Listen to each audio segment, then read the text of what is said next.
There's a massive sequence in the middle of Jaws where the shark hasn't been seen for over 40 minutes.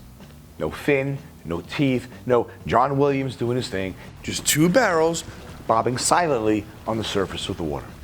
And yet, every single person in that theater in 1975 was absolutely terrified. Now I know because I was one of them. In what can only be described as a wanton act of child abuse, my mother allowed her innocent 5-year-old little boy to jump on a bus with his friend Ryan and go see the movie Jaws in the theaters. I didn't put a toe in the ocean for another 5 years. So, how does Spielberg scare the living hell out of you using nothing? No monster, no blood, no jump scare.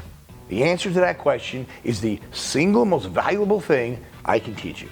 It is worth more than every art class you've ever taken, every tutorial you've ever watched, every lame Tippy the Turtle drawing you've ever mailed into the art instruction school. My name is Vinny DeLay. I have been drawing storyboards professionally for over 30 years, and I have made an absolutely obscene amount of money doing exactly that. And the reason for my enviable success? Well, kids, it ain't because I draw well. It's because I can tell a story. All right, so what is visual storytelling? I'll tell you what, let's begin by talking about what it isn't. It is not pretty pictures. Yeah, put the pitchforks down. I'm not saying beautiful images don't matter. I'm saying they are not the thing. They are the wrapping paper. Visual storytelling is what's inside the box. When Spielberg built that scene in Jaws, he was working with a mechanical shark that barely functioned. The thing broke down every time they put it in the water. He nicknamed it Bruce after his agent, but the crew, they nicknamed it the Great White Turd.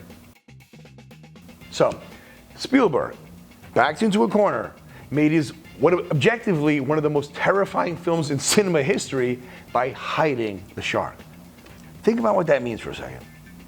He communicated absolute primal terror to an audience of millions using suggestion, using implication, using the audience's own imagination as his weapon. That is visual storytelling. You're not painting a picture. You are building an emotional experience for a human being sitting in a chair who, ideally, has no idea what's coming next.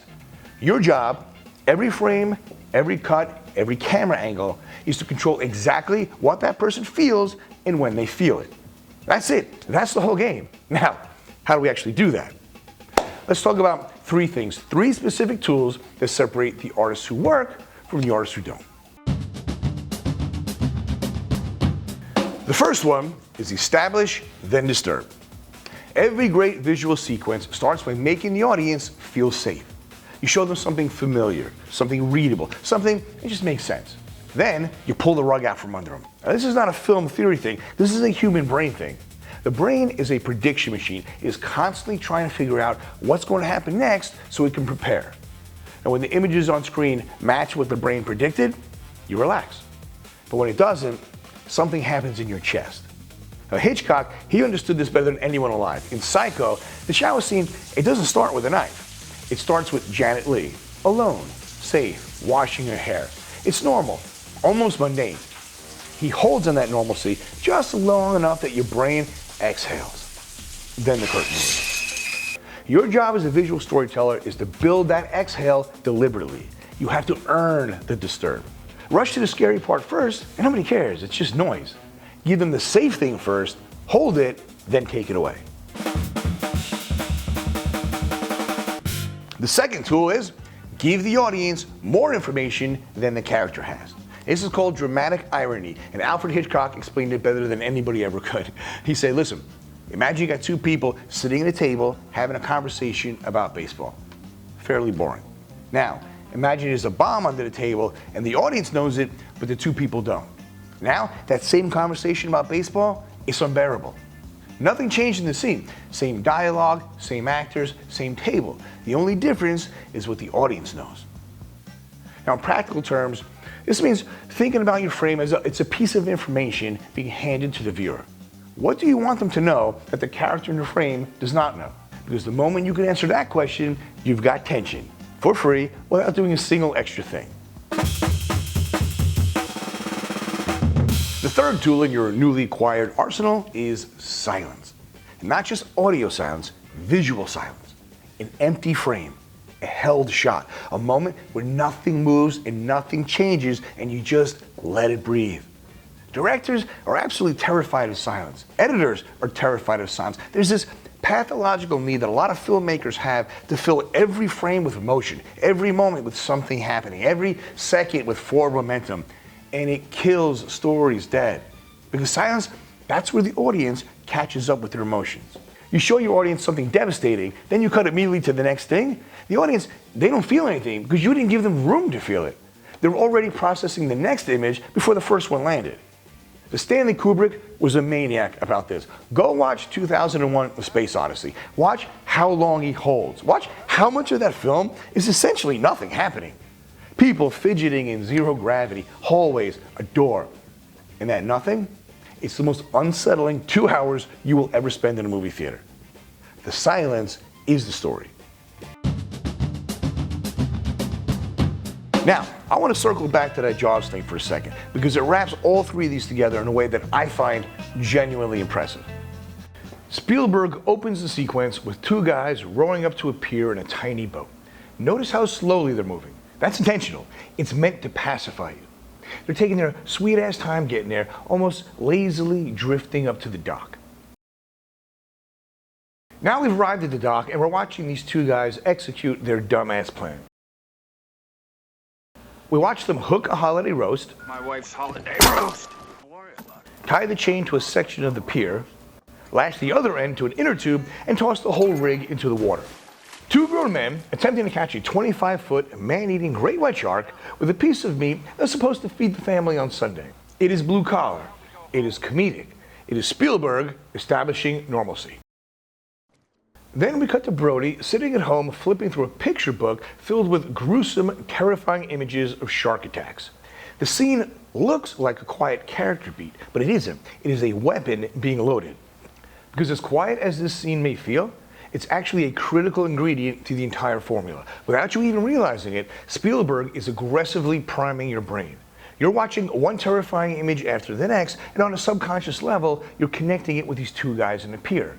Spielberg establishes the mundane reality on the pier while simultaneously planting the seeds of absolute horror in your subconscious. Then comes the disturb. Now that your head is filled with all these gory images of shark attacks, we cut back to the inner tube.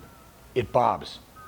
We cut back to these two guys on the pier, and they're blissfully unaware of what is happening. But we know it's happening.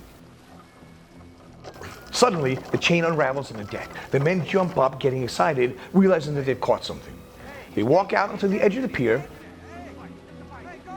The chain snaps taut, but rather than trap the shark, the section of the pier that poor old Charlie is standing on is ripped clean free and dragged about 30 or so feet out into the pitch black ocean. Oh fuck. We as the audience are now feeling Charlie's predicament on a primal level. The rug is now officially pulled. And just like that, tool number one has been employed. Establish, then disturb.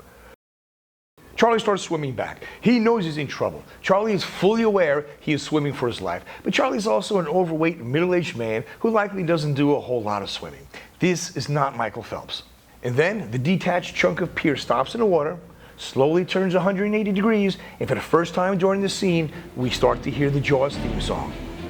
Shit is about to go down. And that right there is a perfect example of tool number two. Show the audience something the character doesn't know. Charlie knows he's in an ocean with a man-eating shark. Charlie does not know that said shark has taken his whole holiday roast on a hook shenanigan quite personally. Charlie doesn't know he's being hunted, but we do. And because of those photos we saw earlier, the teeth, the jaws, the cadavers, our brains are already anticipating exactly what Charlie is going to look like when that shark catches up with him. That is information used as a weapon. Spielberg never had to show you a single tooth. You brought the teeth into this scene with you. Charlie finally reaches the dock. He tries to pull himself up, but he's exhausted. His feet keep slipping. He cannot get traction, and the shark is closing in. We cut to his buddy's outstretched hand gripping his, back to his feet kicking wildly in the water, desperately just trying to find anything solid. This entire scene is so masterfully done that when audiences watched this in 1975, they literally had their knees up to their chests. They were afraid to put their feet on the floor because they didn't want them anywhere near where the shark might be. I am not making this up. Finally, Charlie gets back up on the pier, and the climax is silence. The piece of wood drifts harmlessly up to the shore as the music winds all the way down to nothing. Now that silence at the end, it gives you the room to feel everything you just went through. By the time this scene is over, the audience has been through a full emotional marathon. They're exhausted, they're gripping the armrest, they're angry at him for making them feel that way. That is what you're building when you sit down to draw storyboards. Not frames, not angles, not pretty pictures. You're engineering an emotional experience for a human being that trusted you enough to sit down and watch. Let's try and take that seriously, huh? All right, if this video did anything useful for you today, if it gave you just one thing you're going to actually think about the next time you go to work in your story, do me a small favor and hit the like button. I know it sounds like a bit, but I mean it. It tells YouTube that this channel is worth paying attention to, which means more people find it, which means I get to keep making these nifty little videos. And if you want more of this, the craft stuff, the industry stuff, the 30 years of hard-won lessons delivered with questionable humor stuff, go ahead and subscribe. My name is Vinny DeLay, and this is Ink and Grow Rich.